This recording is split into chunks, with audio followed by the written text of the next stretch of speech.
Uma vida de superação, a luta contra o bullying e muitas vezes respostas que o fizeram trilhar caminhos não muito bons.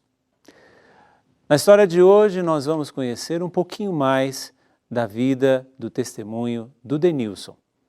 Ele que diante a inúmeros motivos de se tornar uma pessoa fechada em si mesma, buscou em Deus a superação, a recuperação de todas as situações. Começa agora o Gente de Fé.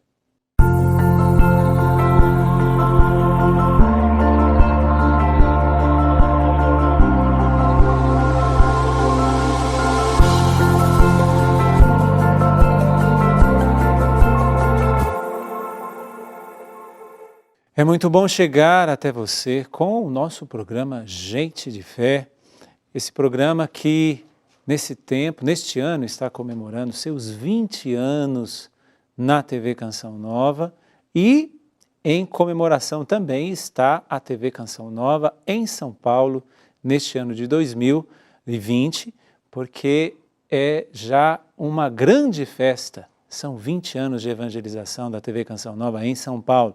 Ano passado nós comemoramos os 30 anos da TV Canção Nova, modo geral, e aqui em São Paulo, de onde nós gravamos o programa Gente de Fé, a TV Canção Nova comemora seus 20 anos.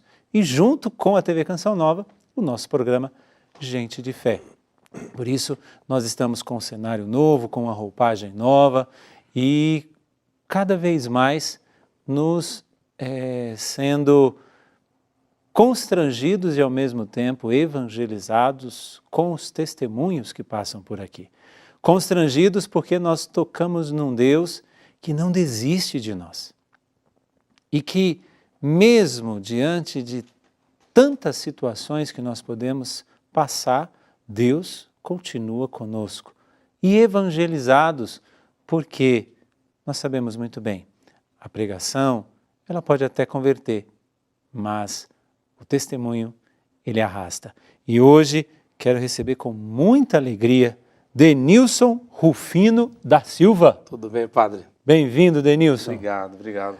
É uma alegria tê-lo aqui, é uma alegria poder partilhar um pouquinho da sua vida, da sua história, mas já posso dizer do começo, você que é um telespectador da TV Canção Nova já deve ter visto alguém parecido com o Denilson. Verdade. Até com a risada, que é o padre Givanildo. O Didi. Padre Didi, o padre Givanildo, que é da TV Canção Nova, que hoje ele está na missão de Aracaju. Isso. Mas vocês se conheceram, vocês eram do mesmo bairro, muito mais ou menos? Muito amigo, participamos do mesmo grupo. Mesmo grupo. Andamos muito junto. Muito legal. É um grande orgulho pra gente, né? Do nosso grupo de jovens lá da Junsf, né? Onde a gente se conheceu e é legal porque quando ele se tornou padre, eu mesmo assim olhava, não, ele virou padre, né? A gente era muito amigo, né? Sim. Graças a Deus essa caminhada, né? A gente sempre foi bem dotado de amigos, né? Sim. E o Didi é um daqueles, o Didi, né? Padre Giva, né? Padre Giva. Desculpa, Didi. Né? E é uma grande alegria. Falam até que a gente era irmão, né? Vocês têm alguma semelhança, se parecem mesmo. Mas que bom. Bem-vindo, Denilson. E entrando agora na sua história, na sua vida, a gente sempre toca na história das pessoas com muito respeito, porque é um solo sagrado. Aquilo que Deus falou para Moisés, tire a sandália dos pés, porque o lugar que você está é santo. E a história de salvação, ela continua acontecendo na vida de cada um de nós. Então, entrar agora na sua história, é preciso tirar as sandálias dos pés, porque eu entrarei, não somente eu, mas todos os que agora sintonizam, estão conosco, entrarão num solo sagrado, que é a sua história. Quem é o Denilson? Bom, o Denilson sou o Denilson, tenho 44 anos, né? Sou casado com a minha esposa Elisângela, Temos 2 filhos, as coisas mais lindas que o mundo já viu, né? Quem são? Como é que chamam? A Letícia tem 17 anos, né? E o Miguel tem 14 anos, né? Eles são meus grandes sonhos, né? Sim. Que eu realizei na minha vida. Sou missionário católico também, sou missionário como pregador, como músico, né? Sou baterista da banda Via 33 e participo do grupo de oração Filhos de Fátima, lá da Diocese de Santo André, que pertinho, né? Na ABC Paulista. Sim. Né? Somos da nossa diocese, a gente tem pelo bispo Dom Pedro. Né? E a minha paróquia é Nossa Senhora do Rosário. Sim. Daí, para mim, é uma grande alegria estar aqui com vocês hoje. Obrigado por essa oportunidade. E vamos aí, né? Vamos bater um papo, né, padre? Vamos conversar. Esse Denilson,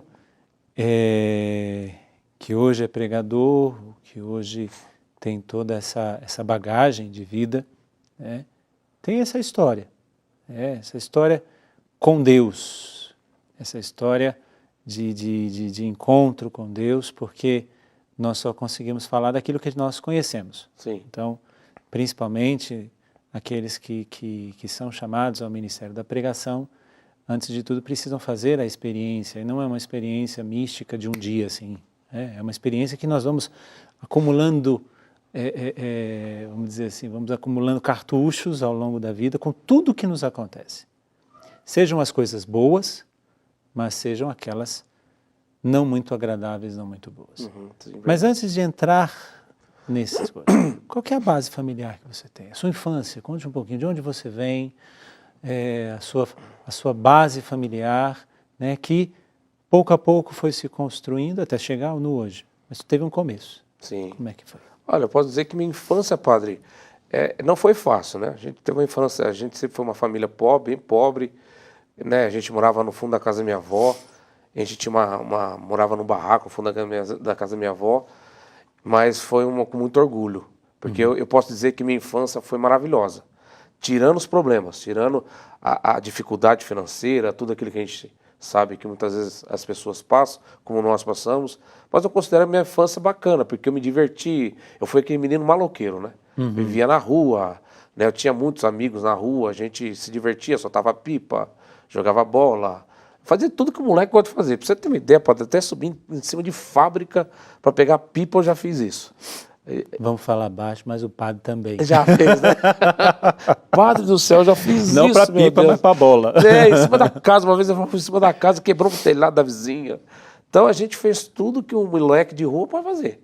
Eu lembro que a gente fazia, que a gente chama de retiro hoje, né? Sim. Eu saí de retiro. Eu saí de manhã de casa e voltava à noite. Você ia bonitinho e voltava até com aqueles cordão de sujeira, né? Bem assim. Tudo, dedo estourado, sempre de chinelo, né? Então eu considero que minha infância foi bacana. Eu tive meus problemas, as dificuldades com a família, né? De relacionamento. Nós somos uma família de 5 pessoas, meu pai, né, o Augusto, minha mãe, Dona Erenir, minha irmã mais velha, né, a Priscila, o meu irmão mais novo, o Igor, eu sou do meio, né? Sim. E a gente sempre com as nossas dificuldades e tudo. Mas eu posso dizer assim, padre, que quando foi uma você fala família... dificuldade de relacionamento entre vocês, mas algo normal ou algo que você vê que... Eu acredito, pode dizer que é algo que muitas pessoas enfrentam hoje, né? Sim. Por exemplo, uma das coisas que nos atrapalhava, que eu tinha muita... que me trazia, deixava uma criança triste, por exemplo, é o alcoolismo do meu pai.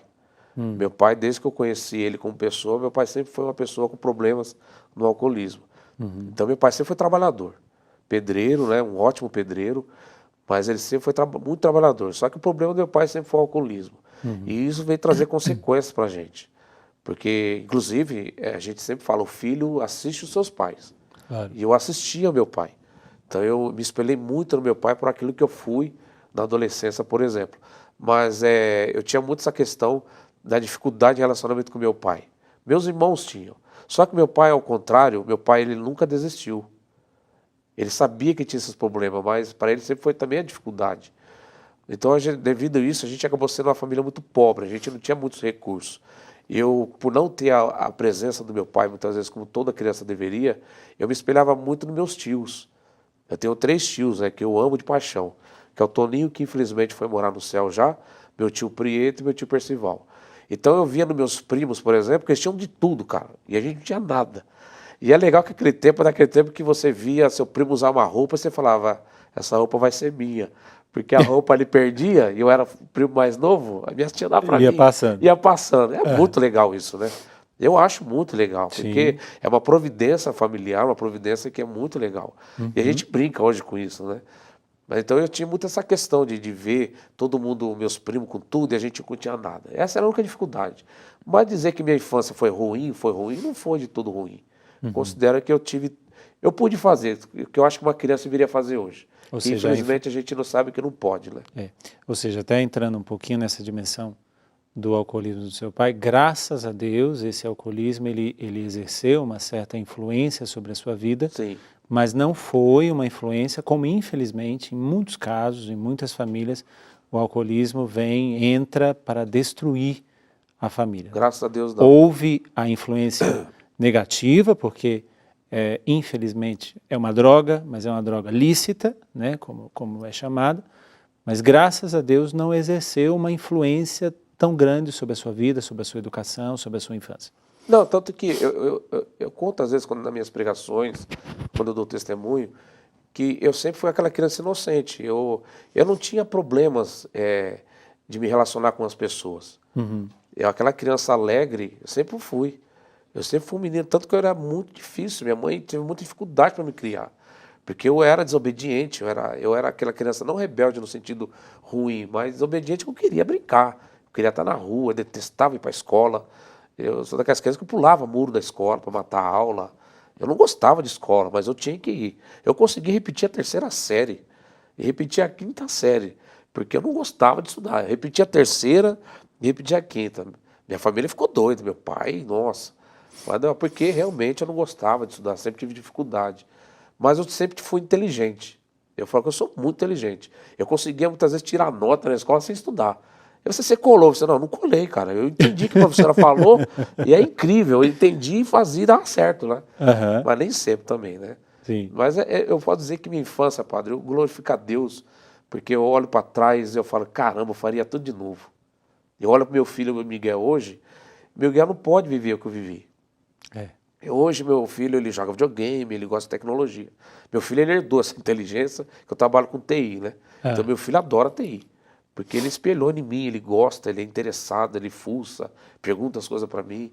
Mas eu fico olhando para ele, meu filho já está com 14 anos, e com 14 anos ele estava trabalhando. Mas eu não vi meu filho brincar na rua, não vi meu filho soltar pipa, né? Mas por outro lado, não faltou amor. Ele tem tudo que ele precisa. Aquilo que faltou para mim quando eu era criança, eu acho que eu coloquei isso comigo até como missão, né? Sim. De dar para os meus filhos. Faltou muita coisa? Faltou. Teve momentos, Pato, que se não fosse meus tios, minhas tias principalmente, de nos dar a cesta básica, de ver a dificuldade do meu pai, viam que meu pai não provia, não era o provedor da casa. A minha mãe é uma guerreira. Minha mãe sempre trabalhou muito. Hoje minha mãe, graças a Deus, posso dizer que ela é uma vencedora já. Ela enfrenta hoje doenças porque ela se doou demais. Sim. Então a minha mãe, aquilo que meu pai não deu, minha mãe supriu. Mas isso nunca fez eu deixar de amar meu pai. Até quando meu pai agredia minha mãe. Nunca deixou. Eu via meu pai, uma vez meu pai agrediu minha mãe dentro do meu quarto. Engraçado, eu conto isso nas pregações, eu conto até de maneira stand-up. Eu fui defender minha mãe, meu pai me deu um murro aqui na minha testa, que eu capotei, e minha casa era um barraco de madeirite, eu afundei a parede. Nossa. Quebrou a parede do quarto. Né? Porque meu pai me jogou longe, ele era muito forte, né? E ainda tomado pelo álcool. Pelo álcool. Fica violento. Eu lembro que até os vizinhos saíam no portão. Era um desespero. A minha avó, tadinha, morava na casa da frente. Então ela sofria também, porque é filha dela, né? E nesse meio tempo, se relacionar com meu pai era complicado. Mas meu pai era um homem bom. Então Ele, quando estava são, era ele ótimo, pai. era uma Você precisa ver pessoa... meu pai com criança. Hoje eu tenho filhos, meu pai infelizmente não viu nenhum. Não deu tempo dele ver os netos. Sim. Né? E eu fico pensando, se meu pai tivesse visto, seria os netos mais amados do mundo, porque meu pai adora criança, adorava criança. Então essa dificuldade que nós tivemos da questão da pobreza, por exemplo, foi suprida por pessoas que sempre nos amou. E é incrível, eu sempre cito, eu não sou injusto, eu sempre cito meus parentes, meus tios, porque de certa forma eles nos ajudaram demais, demais. Eles ajudaram a certo ponto que hoje eles se tornaram referência, pelo menos para mim. Eu tenho referência com minha irmã, por exemplo. Minha irmã é uma referência para mim. A minha irmã com 14 anos já estava ajudando a sustentar a casa. A minha mãe, porque trabalhava sozinha. Meu pai teve uma hora que ele se entregou. Quando eu tive 13 anos, meu pai saiu de casa. Minha mãe teve que botar ele para fora, porque senão ela ia morrer. Ele estava numa situação que não tinha mais jeito, não tomava mais banho, meu pai já não respondia mais com uma pessoa comum. Ele já estava perdido. A doença do alcoolismo virou aquela doença a ponto de tirar do meu pai o sentido de viver. Então minha mãe não conseguia mais dormir com ele, então ele foi dormir no meu quarto. Até que minha mãe não aguentou, pediu separação, e aí foi quando eu fiquei muito tempo sem vê-lo. Meu pai foi embora quando eu tinha de 13 para 14 anos. Aí foi bem difícil, porque eu tive que trabalhar. Eu penso assim, até conversava com o senhor ali fora, antes da gente começar. Foi uma interrupção, né? Eu interrompi aquele processo que eu penso que eu poderia ter passado, mas glória a Deus. Eu não me lamento de nada. Mas quando eu olho para trás, eu lembro quando meu pai me levava para pescar, quando ele me ajudava a jogar bola. Eu lembro que meu pai fez o meu primeiro pipa. Meu pai me ensinou a soltar pipa. Meu pai ajudou a me soltar, a rodar peão. Antigamente tinha aqueles brinquedos de rolemã, lembra dos carrinhos de rolemã? Sim. Nossa, aquilo lá era uma febre no bairro. Né? Meu pai fez o melhor carrinho de rolemã da rua. Era uma Fórmula 1. Era uma Fórmula 1. Meu pai pôr umas rodolas, assim, aqueles freios no meio. Meu tinha freio, os caras freavam com o pé, né? Eu falei, olha lá, ó, o carrinho do Gustavo, que o Gustavo fez pro Denilson e tal, né? Ô, Gustavo, faz um pra mim. Então, meu pai era admirado. Sim. Porque ele também tinha eu herdei um pouco dessa inteligência dele, capacidade de fazer as coisas. Mas, infelizmente, ele se desandou por isso e foi nisso que foi a minha infância, né? Posso dizer, Paulo, de novo eu repito, se eu voltasse no tempo, faria tudo de novo. E dentro dessa realidade, porque a gente sabe, principalmente na vida do filho, né, a influência positiva ou negativa que a figura masculina exerce, né, principalmente em nós homens, porque nós vemos o igual, né? Digamos assim, olhamos para o nosso pai e vemos ele igual a mim. Então, ou eu quero ser como ele, ou eu quero ser totalmente diferente dele. Né? E isso vai se manifestar ali depois da adolescência para frente, ali depois dos seus 12, 13, 14, 15 anos, que foi mais ou menos a época em que você teve esse baque, não somente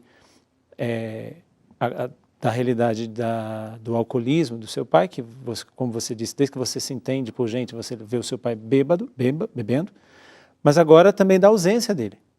E agora não só uma ausência como antes, mas agora uma ausência inclusive física, seu pai não mais morava.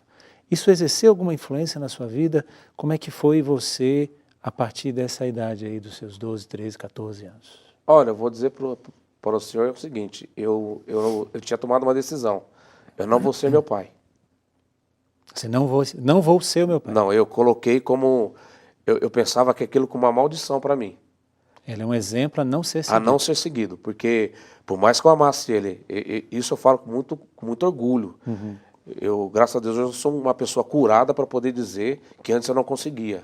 Eu amo meu pai, sempre amei, sempre o admirei, mas eu não queria segui-lo. Eu queria seguir os meus tios. Entendi. Eu sempre cito isso porque eles foram exemplo para mim, porque eu olhava para meus primos tinham tudo, e a gente não tinha nada. E aí eu via a dificuldade da minha mãe de conquistar as coisas para a gente. Então esse trâmite, essa transição de idade que eu vi da minha infância, porque até meus 13 anos, padre, eu brincava de carrinho.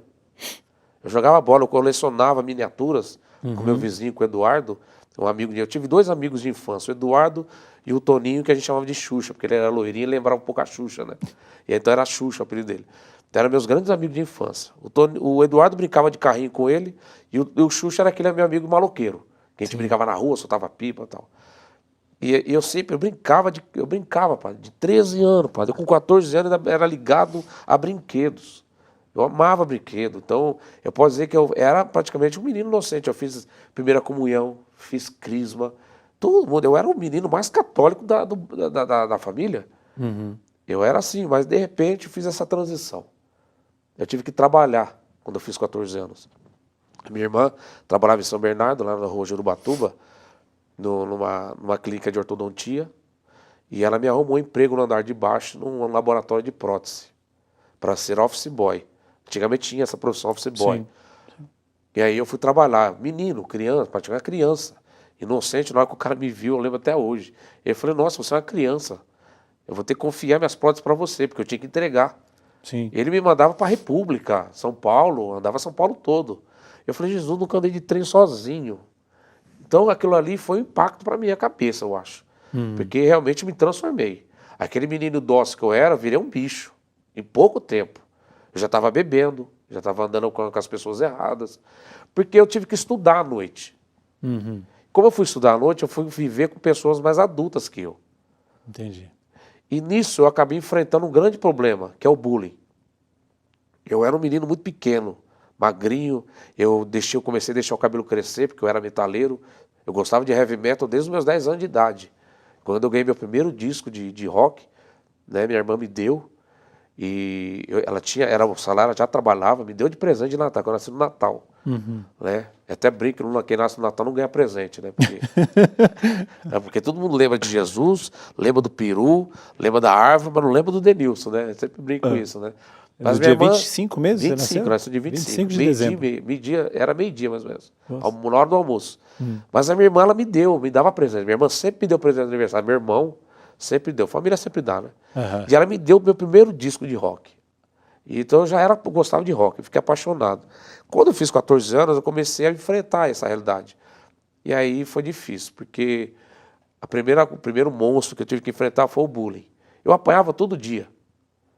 Era raro o dia que eu não tomava um pau na escola. Desculpa falar assim. Sim, sim. Era raro o dia que alguém não batia em mim. Era raro o dia que eu chegasse na escola. Nada, sem motivo? Do nada, você tá andando, os caras já combinavam, vinha aquela turma, e tipo, era uma espécie de um massacre. A galera batia mesmo. E eu tinha que dar risada, fingir que eu tava de boa, mas não tava. Por dentro eu tava louco da vida. E eu não sei por que era uma moda, época de Senai, que o pessoal faz muito no Senai isso, né? Que eles chamam de trote, né? Sim. E foi uma transição bem difícil. Ninguém me conhecia. E nem por isso, era difícil eu ter amizades por causa disso. Então essa dificuldade foi gerando, sei lá, não sei se uma espécie de trauma, uma espécie de revolta em mim, porque até um dia que eles passaram do limite, né?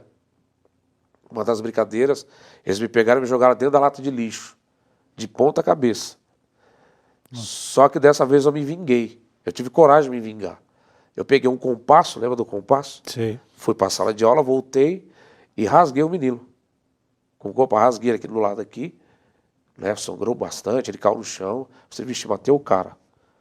Aí eu saí correndo da escola, né? Pulei o muro. Você mesmo se desconhecia. Eu tomei um susto porque eu fiz aquilo, porque eu tava com muita raiva. Porque todo mundo rindo na minha cara, eu meio que me reagi, né? Eu voltei para casa, eu lembro até hoje, minha mãe ficou preocupada. Filho, o que aconteceu? Ai, mãe, fiz besteira. Né? E quando eu contei para ela se desesperou, ficou chorando. Mas você furou seu amigo com compasso? Eu falei, furei, né? Eu menti para ela, porque eu não tinha furado. E aí foi complicado para me voltar. Depois de acho que 2 semanas eu voltei. O menino não estava mais na escola. Enfim, foi um processo bem difícil. Foi uma hora que eu mais dei trabalho para minha mãe. Acredito que meus 14 anos de idade, com meus 15. Até então você muda da água para o vinho. Da água para o vinho. E isso, digamos assim, essa nova postura que você adota nasce também de todas essas realidades, como do bullying, como do pai que foi embora, do ser obrigado a ter que mudar de vida, a ter que deixar de ser aquele menino que empinava pipa, subia no telhado, para ser agora um homem responsável, ter que trabalhar. Então, isso, como os franceses dizem, né? O trabalho enobrece o homem. No seu caso não aconteceu, não. O trabalho, a vida difícil fez com que o Denilson se transformasse no monstro, como você mesmo eu disse. consigo falar de bicho, né? Bicho. Porque eu não conseguia me relacionar. Eu não conseguia, me fechei. Eu era mó alegre, padre. Eu era um menino alegre. Hoje que eu sou hoje, eu sou um adulto, sou um homem. Sim. Mas eu sou parecido com aquele menino. Sabe? Onde eu tô sempre me divertindo. Deus me curou. Sim. Mas aquele momento me virei um bicho, porque isso se refletia dentro de casa, né? Minha mãe percebeu que o Denilson já não era mais aquele menino. Eu lembro que meu pai falava assim, que eu tinha que ser o homem da casa. Ó, um dia o pai vai embora, você vai ter que ser o homem da casa. Só que ele falava muitas vezes dando tapa em mim, sendo agressivo, me intimidando. O meu pai era forte, né? Um negão fortão assim, e ele me intimidava, mas meu pai sempre me amava. Me chamava de meu negão. Né? Eu costumo dizer que dos 3 filhos assim, meu pai foi o mais próximo de mim. Não sei por quê. Talvez porque ele tenha gostado por ter sido o primeiro filho homem. Sim. Veio minha irmã, 4 anos depois veio eu, e 4 anos depois veio meu irmão. Meu irmão caçula é amado. Tanto meu irmão hoje, dos 3 irmãos assim, a gente fala que ele é o mais equilibrado. Que ele é o mais, né? O Igor é o mais equilibrado. O Igor porque realmente, o Igor, graças a Deus, ele precisou. Ele pôde esperar um pouco. Ele não teve que ser tão exposto. Meu irmão teve aquela transição tranquila. Meu irmão é uma bênção. Minha irmã também. Sim. Minha irmã, eu olho para minha irmã hoje, sempre foi um exemplo para mim. Mas naquele momento, quando eu tive que ser homem da casa, foi difícil. E você não tinha nem idade, nem estrutura de ser. Não tinha nem tamanho, padre. É. Eu não tinha como ver. Quando eu comecei a beber, por exemplo, foi numa hora dessa. Eu queria me incluir. Sabe? Me incluir no grupo, me incluir na situação. Como na grande maioria das vezes acontece. Que a gente entra em determinadas realidades como essa, seja de bebida, seja de violência, a própria autodefesa, tal, porque ou para uma defesa mesmo, então eu me fecho, faço cara de mal para dizer não se aproxime de mim, mas na verdade eu falo assim, não se aproxime de mim, porque senão, porque eu sou muito fraco, aí eu faço cara de forte. Sim. Ou eu bebo para poder dizer assim, eu estou aqui junto com vocês, eu sou um de vocês. Exato. Nós vamos para um rápido intervalo, mas só para deixar alguns pontos aqui dentro daquilo que o Denilson está nos contando. Primeiro, do grande mal que existe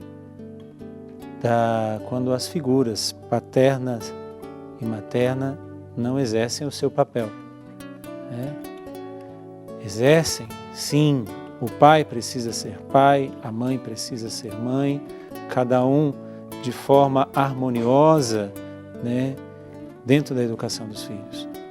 Quando acontece algum desvio da função, da missão, seja do pai, seja da mãe, por motivo de bebida, por motivo de violência, por motivo de separação, sei lá o que for, os filhos exercem, tudo isso faz com que os filhos sofram uma certa, vamos dizer assim, uma manifestação que o leva a ter que dar uma resposta.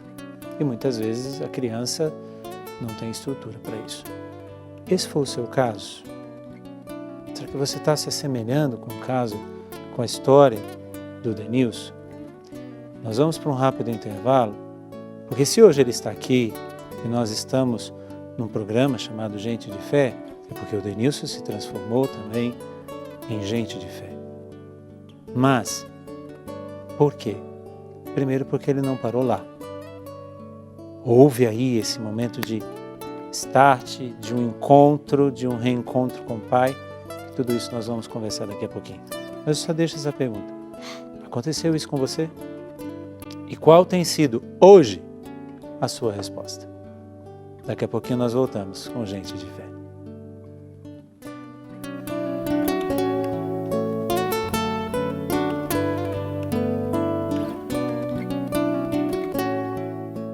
Em todas as pessoas que passam por aqui, muitas vezes nós podemos dizer que, como eu gostaria que o fim dessa história acontecesse comigo também.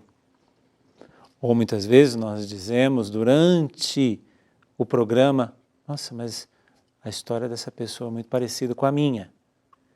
E cada uma das histórias, ela tem não um final feliz, mas ela tem uma história que continua sendo escrita, porque a nossa história será escrita até o nosso último suspiro aqui, porque depois, na eternidade, nós não precisamos mais de história ser contada, mas se Deus nos der a graça de sermos canonizados, por exemplo, como santos, da nossa história ser recontada muitas e muitas vezes. Mas eu deixei no final do primeiro bloco essa pergunta. Você pode hoje estar se encontrando com a história do Denilson. E o Denilson vai nos contar agora neste bloco, do segundo bloco, um pouco da sua resposta diante daquilo que foram essas situações: bullying, alcoolismo do pai, separação, violência e fechamento, um bicho que ele se tornou. A resposta dele nós vamos ouvir. Mas eu deixo a pergunta para que você possa pensar também. Qual tem sido a sua resposta diante de tudo que você tem passado? Denilson, e aí? O bicho apareceu, você fez até quando houve ali a situação do compasso, você, opa, o que eu fiz? Isso foi mais para onde? Isso te levou ainda para onde? Aquele caso em especial, por exemplo, me assustou, porque eu reagi, eu tinha que reagir. Por mais pequeno que eu fosse, por mais que os outros foram maiores que eu, essa questão do maior contra o menor, né, Davi e Golias, nada a ver. É porque, na verdade, é uma realidade que existe e que eu fui costumo falar, o presenteado, né? Eles escolhem alguém. E hoje eu entendo que eu era o motivo para que eles aparecessem. Essa é a realidade. Isso é bom deixar claro, abre só um parênteses, porque bullying é crime. É crime. Porque tem consequências. Na nossa época não era. No seu tempo, no meu tempo, a gente sofria essas situações, porque eu creio que todas as crianças devem ter sofrido, pelo menos uma coisa ou outra sofreu. Tem aqueles que com mais exagero, com menos exagero, mas todos nós só passamos por uma situação de constrangimento, né? Mas isso é crime. E por que é crime? Porque tem as consequências que muitas vezes se decorrem durante toda a vida. Fecho parênteses, por favor, porque é continue. interessante que eu com meus 14 anos... Para quando devo configurar o alarme? Pronto, desculpa. Pode continuar, deixa eu desligar aqui. Não, mas isso daqui são coisas que acontecem, não precisa nem cortar. Se cortar, não vai valer. Desculpa. São coisas da tecnologia. Não falem mal, que são meus amigos. Pois é, tá vendo? São meus amigos. São seus amigos. Ainda bem que eu estou diante de alguém que trabalha com TI, que Deus abençoe, entende. Siri. Muito mas bem. Assim, esses meus 14 anos foi comigo por causa disso aí que eu falei, por causa dessa situação. E como o senhor falou, eu não estava preparado. Talvez, eu acho que ninguém está, né, padre? Não. Ninguém está. A verdade é essa. Só que, de uma forma como eu reagi, eu tinha que reagir. E eu, como eu vi que na força não ia, eu comecei a perceber, eu comecei a andar com eles. Comecei a querer estar no meio, continuar apanhando. Bem assim, se não posso com eles, junte-se a eles. Isso, padre, obrigado. Você tem que se juntar. Você tem que começar, e foi quando eu comecei a dar os primeiros passos. Eu com 14 anos já estava bebendo. Pra você ter uma ideia, com 14 anos eu passei mal na Avenida Dom Pedro I, lá onde eu moro, na Vila Luzita, que eu cheguei a dormir no chão.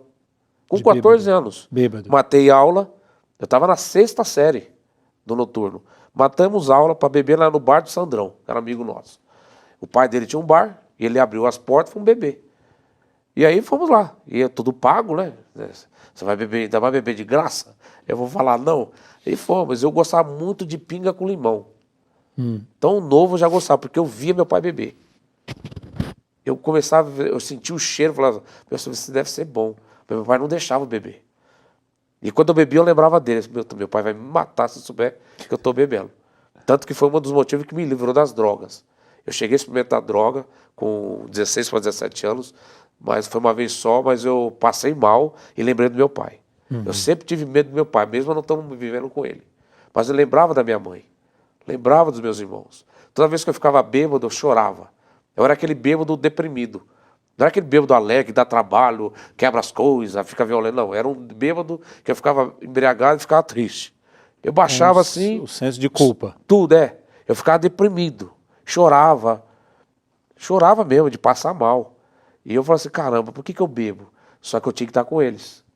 E aí foi virando um vício, Quando eu fui ver, já estava bêbado quase todo dia. Quantas vezes eu estava para a sala de aula bêbado? No meu colégio, só adiantando um pouco desse processo, no meu colégio eu cheguei a vomitar no pé da minha professora. Terrível. Eu fiz isso, padre. Eu frequentava um evento que chamava Rock em Rua.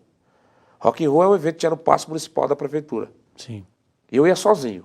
Eu nunca tive amigo. Sempre eu andava sozinho. Os poucos amigos que eu ia, a gente ia atrás de careca. A gente ia caçar careca na rua. Daquela época tinha os carecas do ABC. Sim. Guerra dos carecas. Então a gente era cabeludo, a gente era roqueiro e os carecas odiavam a gente. Só que eles não odiavam só o roqueiro. Eles odiavam gays, eles odiavam negros, né, nordestinos. Toda a dimensão racista, né? Tudo isso aí. Só que aquela época era bem descarado, né? O negócio era violento. Então a gente ia. Então tinha dia que o pessoal dessa galera da turma da violência me convidava. E eu sempre chegava em casa, parece que não tinha acontecido nada. Mas mal minha mãe imaginava que eu tinha acabado de espancar um careca na rua. E olha o que aconteceu comigo, fiquei careca. Naturalmente, né? Naturalmente. Aí eu falei, Deus, desculpa, né, ter batido aqui. Eu era cabeludo, meu cabelo era bonito, né? Eu careca. Hoje eu brinco com isso, mas a gente sabe, né? Que é hereditário. Mas foi um momento. E aí, aqueles eventos que eu ia de rock, não ia para fazer nada lá, padre. Sim. Eu ia para preencher mesmo. Era para querer ter valor, de andar com as pessoas. Eu não tinha oportunidades de estar com pessoas que me levassem para algo bom. Porque as pessoas que eu gostava só me levavam para o mal. E aí foi quando começou a piorar as coisas.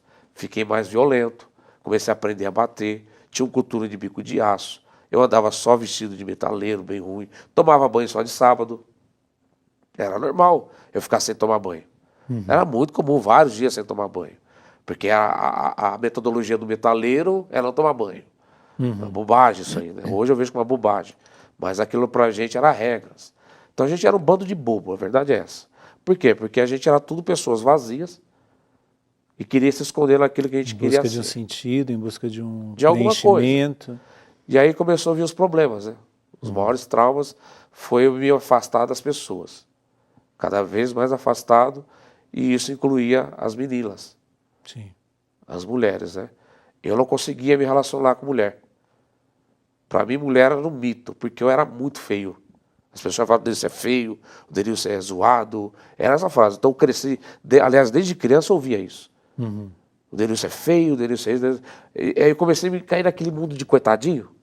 Que as pessoas, parece que se encasula, né? Sim. Eu sou coitadinho, e eu fui mesmo, nessa E acaba sendo autopiedade. confortável o casulo também. Isso, uma zona de conforto, né? É. Eu sou coitadinho e aquilo virou a verdade.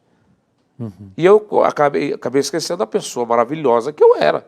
Aquele menino da infância, alegre, feliz, maloqueiro, pobre. Tudo bem que você é pobre, pelo amor de Deus. A minha casa, quando tinha chuva, pingava dentro, pingava fora, chovia dentro. Quantas vezes o telhado voava, a gente tinha que buscar o telhado de volta. Quantas vezes acontecia, mas pelo amor de Deus. Eu não gosto muito de enfatizar isso, porque muitas pessoas passam por isso. Grandes pessoas que venceram na vida passaram por algo parecido. Mas nunca deixou de ofuscar minha alegria de criança. Claro. Só que, de repente, ali na minha adolescência, tudo, já naquela questão da juventude, já virou um bicho. Então, o que era? Era isso. E aí eu comecei a ter vergonha das meninas. Porque elas me tiravam o sarro, elas me xingavam, me humilhavam. Eu tomava fora, qualquer menina que eu chegasse, eu tomava fora. Teve uma vez que eu tomei fora de uma mendiga. Desculpa, eu posso falar essa palavra, padre? Pode. Era uma mendiga. As nossas irmãs de rua. Nossas irmãs de rua, Até, né? deixa eu só, para algumas pessoas, que é uma linguagem bem paulistana, bem paulista, de falar, tomou fora. A pessoa quando toma fora, falando aqui na nossa linguagem, para quem não está nos assistindo e não reconheceu, a pessoa tomou um não que rodou 3 dias. Não quero ficar com você, né? Isso é tomar o fora. Né? Eu era desprezível mesmo, porque eu não me cuidava mesmo. E eu fui, falei assim, eu vou beijar aquela mulher porque eu não beijo ninguém. E ela me tomou, me chamou de macumba. Chuta que é macumba, ela falou. Na praça da igreja, assim, do lado. E eu falei, meu Deus, até ela, né?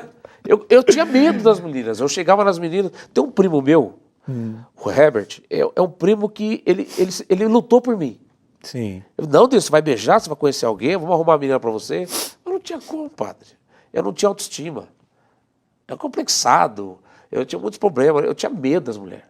Essa é a verdade. E isso foi gerando... Você foi se transformando nisso, colocou na cabeça que vou tomar um fora. Se eu for, vou tomar um fora. Então não vou. Não vou, é aquele medo. E aí você também, digamos assim, porque o que hoje, e isso está muito mais enfatizado hoje, você foi se deformando. Sim. Ao invés de você se configurar a figura do homem perfeito, que é Jesus Cristo, você foi se desfigurando. Isso. Né? Se escondendo ali atrás dentro daquele casulo. Porque na verdade eu tinha uma imagem, minha autoimagem já estava deteriorada. Sim. Eu não tinha vergonha de me olhar no espelho. Eu via outras pessoas, outros amigos, e eu falava que queria ser igual a ele. Isso acontece com tantas pessoas, né? A gente se esperando, eu queria ser igual a ele. E eu não sou. E aí você vai se frustrando, fui me frustrando. Deixa de se olhar para si mesmo e eu começo a olhar o que está fora de você. Exato. Aí minha sexualidade reprimiu. Aí, como muitos jovens fazem, adolescentes, acabei descontando em mim. Minha sexualidade foi pro buraco. Né? Eu comecei a ter o problema da masturbação, Acabei me destruindo por causa disso. Virou um vício maldito na minha vida. E eu tinha dias assim que era difícil lutar contra. Eu olhava para as mulheres na rua e eu tinha vergonha de mim. Porque eu não olhava para elas como seres humanos. Por quê? Porque aquilo para elas, para mim, era algo impossível. Entendi. Eu olhava para uma garota na rua, eu olhava para ela e falava, essa menina nunca me beijaria. Ela beija um traficante, beija um assassino, mas não beija eu. Eu falava isso. Comecei a perceber que elas se tornaram um mito na minha vida. Um tabu na minha vida. Eu nunca vou conseguir. E aí eu me fechei de vez. E eu comecei a frequentar muito fliperama. Essa é uma história, parte engraçada. Eu era muito bom de videogame. Eu era bom mesmo. Tinha a época dos fliperama, dos arcades, né? E aí chegou um jogo que era o Street Fighter, né? Lembro. Aí ele chegou. E eu olhei para aquele jogo e falei, esse jogo é baba. Fui lá e matei. Era muito bom. Aí nesse fliperama tinha uma menina. Eu tinha 16 anos, eu trabalhava, ganhava bem. E aí ela começou a dar mole para mim porque eu era bom no videogame. Mas eu era tão complexado, eu falei assim, olha para mim que eu sou bom. Sabe? Não é que eu sou bonito, porque eu sei que eu sou feio. Eu sou feio mesmo. Eu sou um lixo. Era assim, minha cabeça era essa. E ela começou a se interessar. Aí foi quando a minha primeira vez que eu beijei. Foi ela. Com 16 anos? Com 16 anos. 16, é quase para 17 anos. Foi muito engraçado, porque aí começamos a namorar, só que era um namoro sem beijo. Porque eu não conseguia, padre, era travado. Conhecia a mãe dela, conhecia a família, levava ela para casa. A gente não tinha um relacionamento normal. Mas eu desconfiava porque ela não tinha desejo por mim. E aí eu falei assim, cara, tem alguma coisa errada. Um dia, tô indo para a escola, livre e solto, bonito. Tem casa lá, tem um escadão, que chama Escadão da Rua Carrel. E eu passando pelo escadão, que era caminho para a escola, eu vi duas pessoas se beijando no escadão. Mas estava muito escuro, mas eu reconheci a blusa, que eu dei uma blusa para ela, de marca na época. Era muito cara, ela me pediu de presente. Ela estava com a blusa que você deu ainda? Eu dei para ela. Aí eu olhei e tal, e falei, mano, com essa blusa, com esse cabelo. Aí eu voltei, padre. Quando voltei, era ela. Só que ela estava beijando outra menina. Eu falei, meu Deus do céu, cara, eu sou uma derrota do mundo, né? A única primeira que eu consigo não gosta de homem. Aí eu falei, meu Deus, padre, aquilo entrou na minha cabeça. Eu falei, mano, não é possível que eu tô passando isso. Aí eu fui beber. Eu fui beber, padre. Aquele dia eu tomei o meu primeiro quase um coma alcoólico. Meu Deus do céu. Minha mãe ficou desesperada, mandou meu primo, esse Herbert, por exemplo, porque ela sabia que eu andava com ele, ela ligou para ele. Meu filho não voltou para casa. Busca o Denilson. Eu passei a noite na rua. Foi a primeira vez que minha mãe percebeu que ela estava perdendo o filho.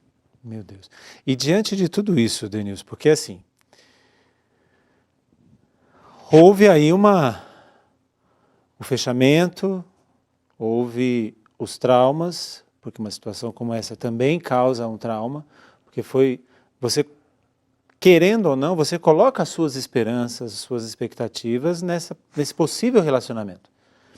E aí, muito mais do que o bullying, a decepção pode nos azedar. Sim, né? sim.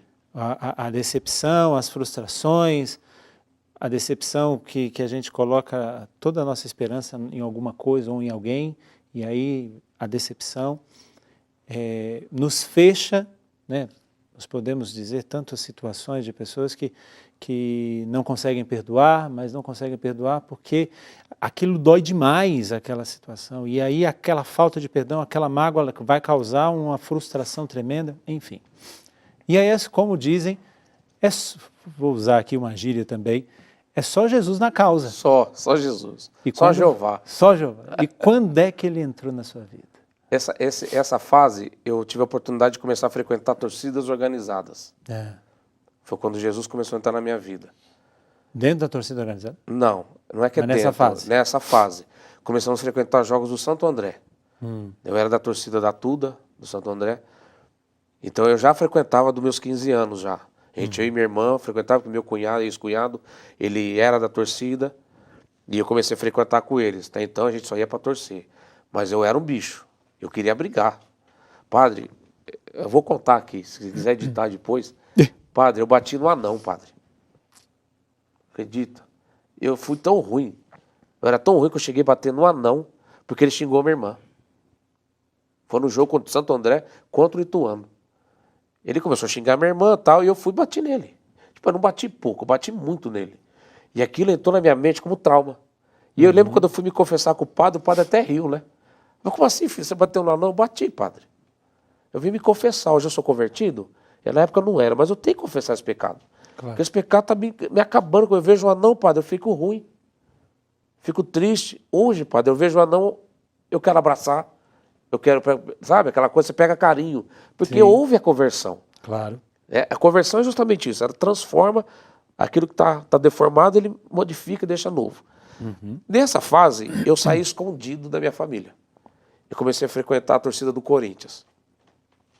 Eu não sei se eu devo dar nome para dar moral para eles. Eu comecei a frequentar a Gaviões da Fiel. Sim. E a Gaviões da Fiel ela estava instalada no ABC, lá em Santo André. E eu queria começar a conhecer. Eu fui em 3 jogos. Foram só 3 jogos que eu fui. Num desses jogos foi culminante para minha conversão. Já faziam 2 anos que eu não via meu pai. 2 anos. Num desses jogos, nós tínhamos combinado que a gente ia pegar a Mancha Verde lá na Barra Funda. Gente, não, eu nem sabia, estava aprendendo. Sim. Eu queria estar no meio para brigar. Eu detestava palmeirense, detestava qualquer torcedor do time. E aí aquela questão assim, a gente naquela época tinha briga de torcida para tomar a camisa do outro. Hoje em dia o pessoal está morrendo. Hoje em dia Não que naquela época eu não morria, mas hoje está demais, né? Sim. Não sei. Hoje o pessoal está andando armado na torcida. Naquela época, olha, eu lembro, não tinha gente armada. Mas eram violentos. Era pancadaria mesmo, mas não existia essa. E eu vou falar aqui, tal, eu vou falar aqui, eu posso, todo mundo pode provar. A grande maioria das torcidas organizadas, infelizmente, estão ali não é para torcer. Estão ali em busca de outras coisas. E uma delas é a violência, que não é só a violência. São outras coisas. Sim. E eu era um daqueles. E um desses jogos em especial foi quando Jesus começou a entrar na minha vida. Eu estava indo para o jogo, descendo na Vila Luzita, encontrar com o pessoal em frente a um bar. Um bar chamava 007. Era o bar que meu pai bebia. Eu aprendi a beber lá por causa do meu pai. Eu era menino, meu pai me levava lá. Ele me dava um doce e ficava bebendo. E ele me dava o doce para mim não falar para minha mãe. Ó, toma um doce, mas não fala para tua mãe que o pai bebeu. Só que ele bebia muito, então não tinha como eu saber, né? E aí, tem uma época que eu estava tão alcoolizado, tinha dia que eu chegava em casa de madrugada, uma vez meu pai estava me esperando no sofá. Bêbado, 4h30 da manhã. Eu vi que o barraco estava aceso, a porta aberta, eu falei, ih, vai dar treta. Eu estava bêbado, estava alguém me esperando, era meu pai.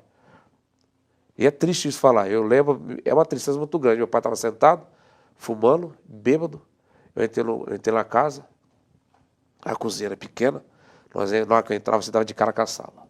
Meu pai bêbado falou, ô filho, onde você estava? Eu falei, pai, não te interessa. Como não interessa, filho? Estou preocupado com você, bêbado. Você está bebendo demais.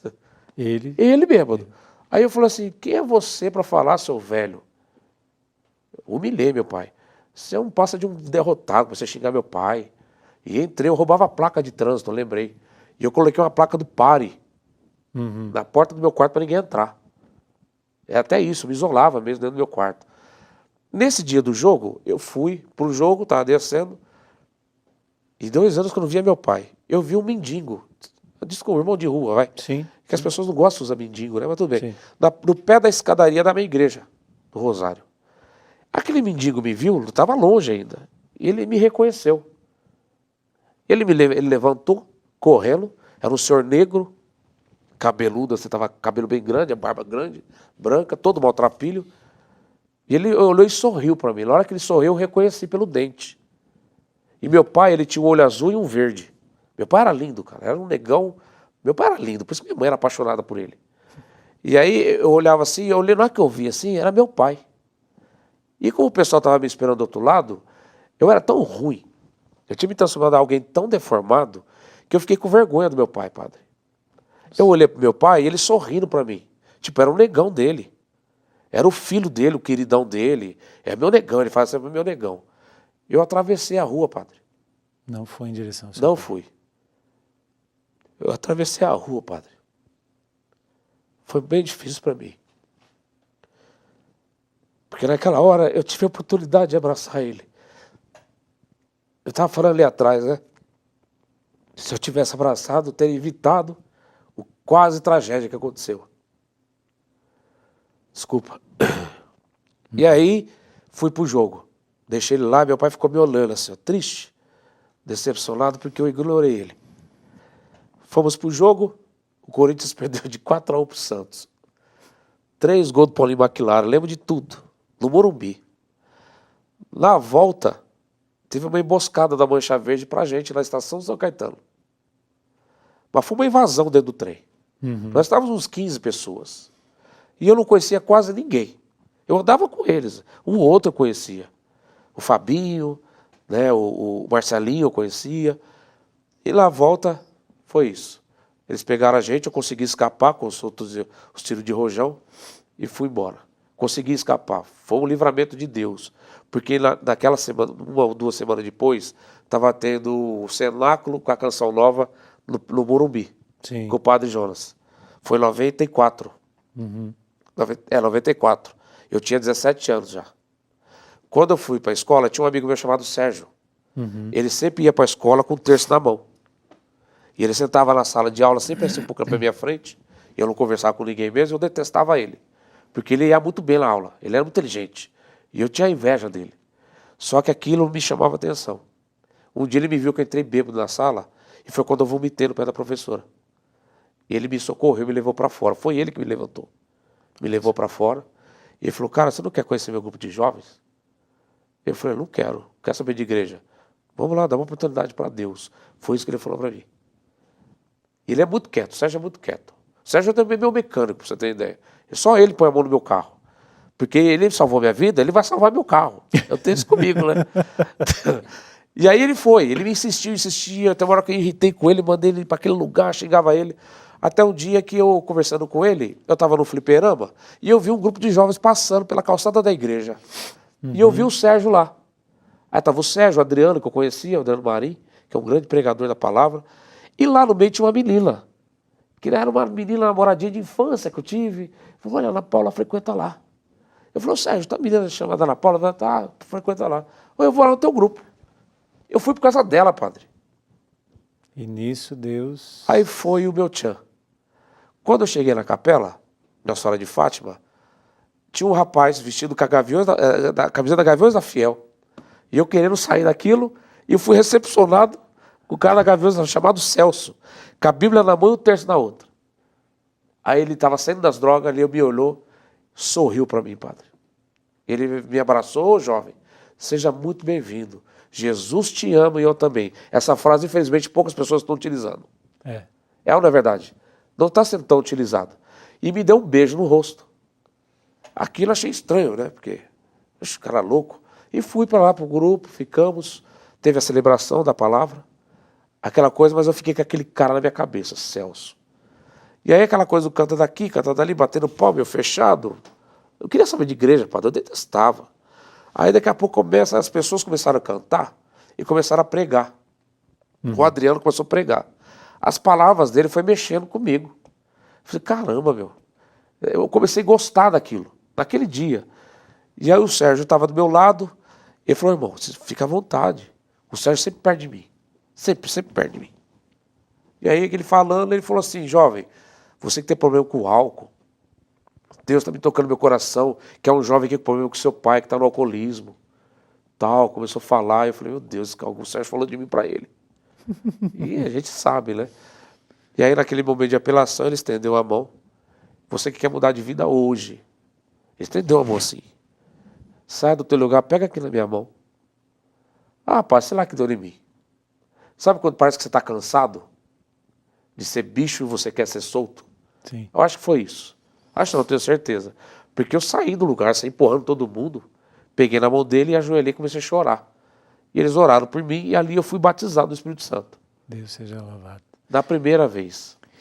E eu fico aqui até de uma forma assim, constrangido e ao mesmo tempo entristecido num bom sentido, porque o nosso programa ele tem aqui agora 2 minutinhos apenas. E tinha muita coisa ainda para você dizer. Conversando do meu pai.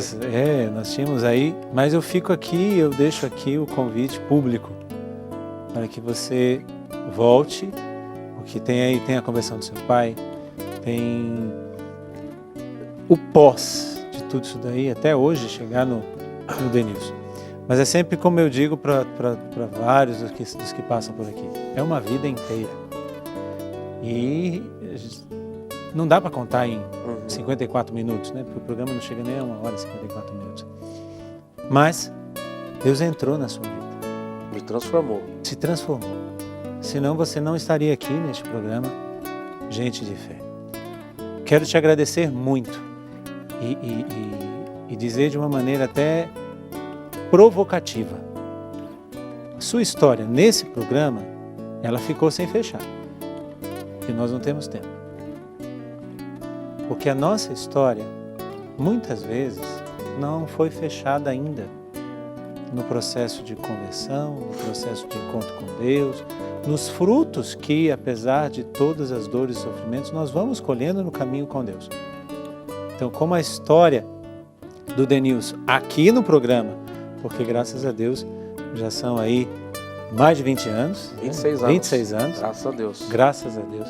A história do Denilson já tem uma outra vertente. Mas, muitas vezes você pode estar nesse pé.